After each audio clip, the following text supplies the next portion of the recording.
கர்த்தருடைய பரிசுத்த நாமத்திற்கு மகிமை உண்டாவதாக. தேவன் அருளிய மினிஸ்ட்ரி மூலமாக உங்களோடு தொடர்பு கொள்வதிலும் இந்த மகிழ்ச்சி அடைகிறோம்.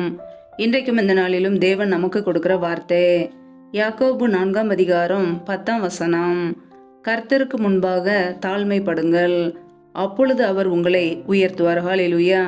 கிறிஸ்துவுக்குள் பிரியமானவர்களே, கர்த்தருடைய வார்த்தை சொல்லுகிறது, கர்த்தருக்கு முன்பாக தாழ்மைப்படுங்கள், அப்பொழுது அவர் உங்களை உயர்த்துவார் என்று. பிரியமானவர்களே, நம்முடைய வாழ்க்கையிலே தேவனுக்கு முன்பாக நம்மை தாழ்த்தும் போது, மனம் திரும்பும் போது, நம்முடைய பாவங்களை அறிக்கையிடும்போது கர்த்தர் நம்மை உயர்த்துகிறவராக இருக்கிறார். ஹல்லேலூயா. இன்றைக்கு ஒருவேளை உங்களுடைய வாழ்க்கையிலே உயர்வுகளை பெற்றுக்கொள்ள வேண்டுமா, நன்மைகளை பெற்றுக்கொள்ள வேண்டுமா, கர்த்தருக்கு முன்பாக நீங்கள் தாழ்த்தும் போது கர்த்தர் உங்களை உயர்த்துவார். ஹல்லேலூயா. உங்களை ஆசீர்வதிப்பார், மேன்மைப்படுத்துவார். ஹல்லேலூயா. தேவன் பெருமை உள்ளவர்களுக்கு எதிர்த்து நிற்கிறார், தாழ்மை உள்ளவர்களுக்கோ கிருபை அளிக்கிறார். பிரியமானவர்களே, நம்முடைய வாழ்க்கையிலே தேவனுக்கு முன்பாக நாம் தாழ்த்தும் போது அவருடைய கிருபைகளை நமக்கு கொடுக்கிறார். ஆனால் நம்முடைய வாழ்க்கையிலே இருதயத்திலே பெருமை இருக்கும் என்றால் தேவன் நமக்கு விரோதமாய் எதிர்த்து நிற்பார். பிரியமானவர்களே, ஒவ்வொரு நாளும் கர்த்தருடைய பிள்ளைகள் கர்த்தருடைய சமூகத்திலே நம்மை தாழ்த்துவோம், நம்முடைய பாவங்களை அறிக்கையிடுவோம். தேவன் நம்மை மன்னித்து அவருடைய கிருபையினால் நிரப்புவார். ஹல்லேலூயா. வேதம் சொல்கிறது, பாவங்களை மறைக்கிறவன் வாழ்வடைய மாட்டான், அவைகளை அறிக்கை செய்து விட்டு விடுகிறவனோ இரக்கம் பெறுவான் என்று. நாம் தேவ சமூகத்திலே தாழ்த்தும் போது அவர் நமக்கு மனம் இறங்குவார். ஹல்லேலூயா. நம்முடைய தேவன் இரக்கத்தில் ஐஸ்வர்யமுள்ளவர். நாம் மனம் திரும்பும் போது நம்மை மன்னித்து அவருடைய பிள்ளைகளாய் ஏற்றுக்கொள்வார். ஹல்லேலூயா. கர்த்தருடைய பிள்ளைகள் கர்த்தருக்கு முன்பாக தாழ்த்துவோம், தேவன் நம்மை உயர்த்துவார். ஹல்லேலூயா. வேதத்தில் நாம் வாசிக்கிறோம், பிலிப்பியர் 2 அதிகாரம் 3 ஒன்றையும் வாதினாலாவது வீண் பெருமையினாலாவது செய்யாமல் மனத்தாழ்மையினாலே ஒருவரை ஒருவர் தங்களிலும் மேன்மையானவர்களாக எண்ண கடவீர்கள் என்று கர்த்தருடைய வார்த்தை கூறுகிறது. பிரியமானவர்களே, நம்முடைய வாழ்க்கையிலே எதையுமே சுயநலத்துக்காக அல்லது வீணான பெருமைக்காக செய்யாமல் மனத்தாழ்மையோடு மற்றவர்களை நம்மை விட மேன்மையாக நாம் எண்ண வேண்டும். இன்றைக்கு அனைவருடைய வாழ்க்கையிலே மற்றவர்களை நம்மை விட மேன்மையாக எண்ணுவது கிடையாது. எப்பொழுதுமே மற்றவர்களை குறை கூறுவதே பழக்கமாக இருக்கிறது. பிரியமானவர்களே, மற்றவர்களுடைய வாழ்க்கையில் நடக்கிற காரியங்களை நாம் குறை பேசாமல் நாம் மற்றவர்களை மேன்மையாக எண்ணும்போது, நாம் மனத்தாழ்மையோடு நடந்து கொள்ளும் போது கர்த்தர் நம்முடைய குடும்பத்தை ஆசீர்வதிப்பார். நாம் மற்றவர்களை மன்னிக்க அழைக்கப்பட்டு இருக்கிறோம். தேவன் நம்முடைய வாழ்க்கையிலே ஆசீர்வாதத்தை தர வேண்டுமென்றால் எப்பொழுதுமே மற்றவர்களை நம்மை விட நாம் மேன்மையாக எண்ண வேண்டும். ஹல்லேலூயா. ஒருவரை ஒருவர் தங்களிலும் மேன்மையானவர்களாக என்ன கடவீர்கள் என்று வசனம் சொல்கிறது. பிரியமானவர்களே, நம்முடைய இருதயத்திலே தாழ்மையின் சுபாவம் இருந்தால் நாம் மற்றவர்களை மேன்மையாக பார்ப்போம். ஹல்லேலூயா. நம்முடைய வாழ்க்கையிலே தேவன் நம்மை உயர்த்த வேண்டுமென்றால், நம்முடைய வாழ்க்கையிலே மேன்மைகளை பெற்றுக்கொள்ள வேண்டுமென்றால் மற்றவர்களை மேன்மையாக எண்ணுவோம். ஹல்லேலூயா. வேதத்தில் நாம் வாசிக்கிறோம், நீதிமொழிகள் 22 அதிகாரம் 4 தாழ்மைக்கும் கர்த்தருக்கு பயப்படுதலுக்கும் வரும் பலன் ஐஸ்வர்யமும் மகிமையும் ஜீவனுமாம் என்று வசனம் சொல்கிறது. பிரியமானவர்களே, நாம் தாழ்மையோடு வாழும்போது, கர்த்தரை குறித்த பயத்தோடு வாழும்போது கர்த்தர் நம்முடைய குடும்பத்தை ஆசீர்வதித்து ஐஸ்வர்யத்தை கொடுப்பார். ஹல்லேலூயா. நமக்கு ஜீவனை கொடுப்பார். பிரியமானவர்களே, கர்த்தருக்கு முன்பாக நம்மை தாழ்த்துவோம், தாழ்மையோடு வாழ்ந்து கர்த்தருடைய நன்மைகளை நாம் பெற்றுக்கொள்வோம். ஹல்லேலூயா.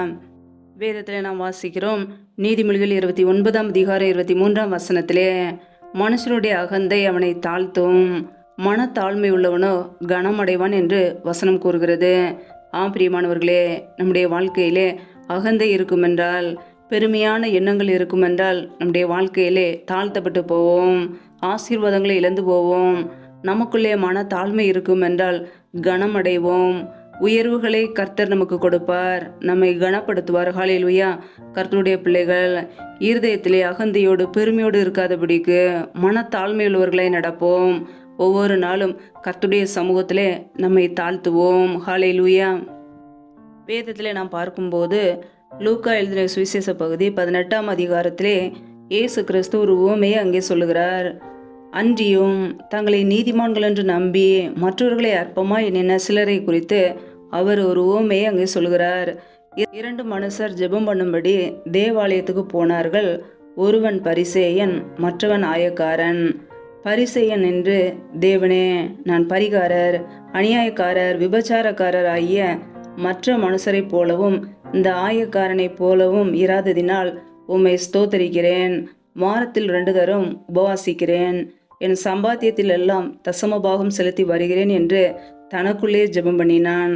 ஆயக்காரன் தூரத்திலே நின்று தன் கண்களையும் வானத்துக்கு ஏறெடுக்க துணியாமல் தன் மார்பிலே அடித்துக்கொண்டு, தேவனே, பாவியாகி என்மேல் கிருபையாய் இருமென்றான். அவன் அல்ல, இவனே நீதிமானாக்கப்பட்டவனாய் தன் வீட்டுக்கு திரும்பி போனான் என்று உங்களுக்கு சொல்லுகிறேன். ஏனெனில் தன்னை உயர்த்துகிறவன் எவனும் தாழ்த்தப்படுவான், தன்னை தாழ்த்துகிறவன் உயர்த்தப்படுவான் என்றார். ஹல்லேலூயா. ஆம் பிரியமானவர்களே, நம்முடைய வாழ்க்கையில் கூட மற்றவர்களை ஒருபோதும் நாம் அற்பமாய் எண்ணக்கூடாது. நம்மை நீதிமான்கள் என்று எண்ணிவிட்டு மற்றவர்களை நாம் அற்பமாய் எண்ணினோம் என்றால் நம்முடைய வாழ்க்கையிலே ஆசீர்வாதங்களை நாம் இழந்து போவோம். ஒவ்வொரு நாளும் தேவனுக்கு முன்பாக நம்மை தாழ்த்த வேண்டும். தன்னைத்தான் தாழ்த்துகிறவன் உயர்த்தப்படுவான். நாம் தாழ்த்துகிற ஒரு பிள்ளைகளாய் இருக்கும்போது கர்த்தர் நிச்சயமாய் நம்மை ஆசீர்வதிப்பார். ஒருபோதும் மற்றவர்களை அற்பமாய் எண்ணாதபடிக்கு தேவனுடைய பிள்ளைகள் தேவ சமூகத்திலே நம்முடைய பாவங்களை உணர்ந்து, நம்முடைய குற்றங்களை உணர்ந்து, நம்முடைய தவறுகளை உணர்ந்து மனம் திரும்புவோம். தேவனுக்கு முன்பாக மனம் திரும்பும் போது, பாவியாகி என் மேல் கிருபையாய் இரும் என்று ஆயக்காரனை போல தாழ்த்தும் போது கர்த்தர் நம்முடைய வாழ்க்கையை உயர்த்துவார். ஹல்லேலூயா. உயர்வுகளை பெற்றுக்கொள்ள வேண்டுமா? தேவனுக்கு முன்பாக நம்மை தாழ்த்தி மனம் திரும்பி வாழ்வோம். கர்த்தர் நம்முடைய குடும்பத்தை கனப்படுத்துவார், மேன்மைப்படுத்துவார், உயர்த்துவார். ஹல்லேலூயா. கர்த்தர் தாமே உங்களை ஆசீர்வதிப்பாராக. ஆமேன். நம்மை நாமே அவருடைய சமூகத்திலே தாழ்த்தி அர்ப்பணித்து ஜெபிப்போம். ஜெபம். எங்களை அதிகமாய் நேசிக்கிற எங்கள் அன்பின் பரலோக பிதாவே, மை துதிக்கிறோம், ஸ்தோத்திரிக்கிறோம் அப்பா. இந்த இரவு நேரத்துக்காக நம்முடைய சமூகத்திலே வருகிறோம். இந்த நாள் முழுவதும் எங்களை பத்திரமாய் பாதுகாத்து கொண்டீரே, அதற்காக ஸ்தோத்திரம். ஒவ்வொரு நாளும் கனிமணி போல எங்களை பாதுகாத்து ஜீவனோடு வைத்திருக்கிறீரே, அதற்காக நன்றி அப்பா. உடைய சமூகத்திலே எங்களை அர்ப்பணிக்கிறோம். இணைந்திருக்கிற ஒவ்வொரு குடும்பங்களையும் உடைய கரங்களிலே தாழ்த்துகிறோம். என் தேவன் தாமே பிள்ளைகளை பாதுகாத்துக் கொள்வீராக, ஆசீர்வதிப்பீராக.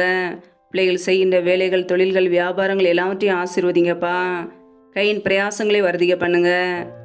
கையின் பிரயாசங்கள் தேவையில்லா செலவுக்கோ, வீண் செலவுக்கோ, மருத்துவ செலவுக்கோ, வட்டிக்கும் சொல்லி போகாதபடிக்கு என் தேவன் ஆசீர்வதிங்க. உடைய நன்மையினால் நிரப்புவீராக.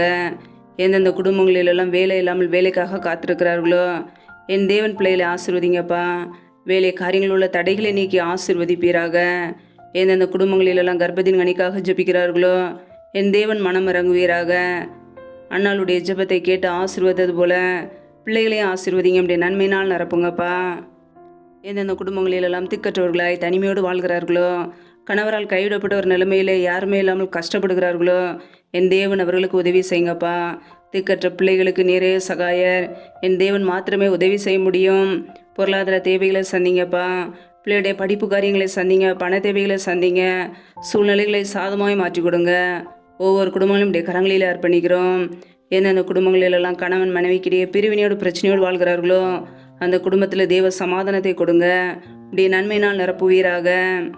எந்தெந்த குடும்பங்களிலெல்லாம் பலவீனத்தோடு, சோர்வோடு, வியாதியோடு கஷ்டப்படுகிறார்களோ, என் தேவன் அவர்களுக்கு நல்ல சுகத்தை கொடுங்கப்பா. ஒவ்வொரு குடும்பத்திலும் அப்பத்தையும் தண்ணீரையும் ஆசீர்வதிங்க. உடைய கரங்களிலே தாழ்த்துக்கிறோம். இந்த இரவு நேரத்தில் இன்பமான நித்திரையை கொடுங்கப்பா. சத்துரு கொண்டு வருகிற எல்லா போராட்டங்களையும், பிரச்சனைகளையும், மரண பயங்களையும், இருளின் அதிகாரங்களையும் விலைக்கு பாதுகாத்து கொள்ளுங்க. உடைய கரங்களிலே எங்களை அர்ப்பணிக்கிறோம். நீர் எங்களுக்கு பாதுகாப்பு, நீர் எங்களுக்கு அடைக்கலம், நீர் எங்களுக்கு கோட்டையுமாய் இருக்கிறீர். உம்முடைய சமூகத்திலே தாழ்த்தி அர்ப்பணித்து ஜெபிக்கிறோம். எல்லா துதி கன மகிமை எல்லாமும் ஒருவருக்கே செலுத்துகிறோம். இயேசு கிறிஸ்துவின் மூலம் ஜெபிக்கிறோம் ஜீவனுள்ள நல்ல பிதாவே. ஆமேன். கர்த்தர் தாமே உங்களையும் உங்கள் குடும்பங்களையும் ஆசீர்வதிப்பாராக. ஆமேன். Thanks for watching. Please subscribe our channel. Click the like and share. Click the bell. God bless you.